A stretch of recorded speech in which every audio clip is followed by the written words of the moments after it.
whatever you want in life, there's two ways of looking at things. There's eyesight and there's mindsight. Eyesight is when you need to see something before you believe it, but mindsight is the ability to believe something before you can see it. And everything in life which you want, all of your goals you want to hit, everything you want to do, it all depends on mindsight.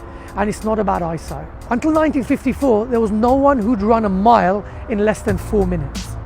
Because what the doctor said is if you try and run a mile in less than 4 minutes, your heart's going to jump out of your body. You won't be able to do it. You collapse. But there was one man in 1954 called Roger Bannister. And what Roger Bannister said is that he believed that he could do this. And he visually pictured himself running a mile in less than 4 minutes. So then he went out on track, and guess what he did? Yeah, he ran the mile in less than 4 minutes because he'd already believed it. And then it came into fruition. And on that day when he broke the 4-minute mile, since then, just a month after that, someone else did it. And every year now, thousands of people are able to do it, even school children. And the question is why? Because all of a sudden it's not impossible anymore. One person's done it, so now it becomes possible. There are so many people in your life right now who say that something's impossible. Why? Because people judge the world based on their own limits. So don't listen to anyone. Impossible was always impossible until one person did it, and then it became possible. But understand that there are going to be people in your life, there are going to be people who tell you that things can't be done.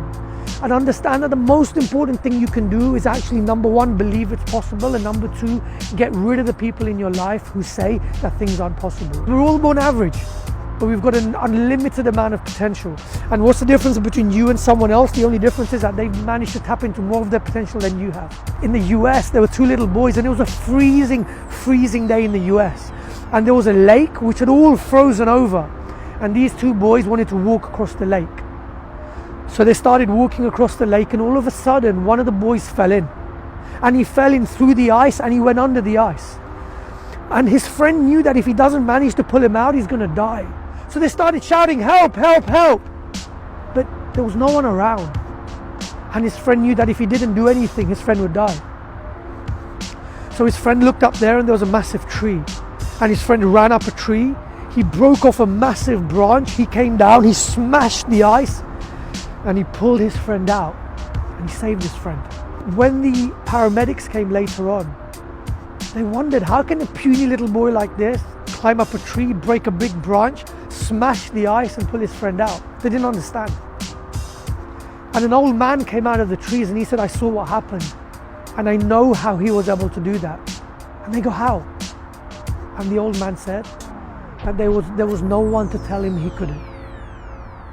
There was no one to tell him he couldn't. And in your life right now, who do you have in your life telling you that something's not possible? But understand that they're looking at life through their lens, but Allah gave you your gift, and that was just for you. So don't believe anyone else's limits. Impossible is just for someone else, and it's never for you. So make sure you go out of there. You live the life that you want to live. Nothing's impossible. Go make it happen. Surround yourself with the best of people, and don't listen to anyone who says it's not possible.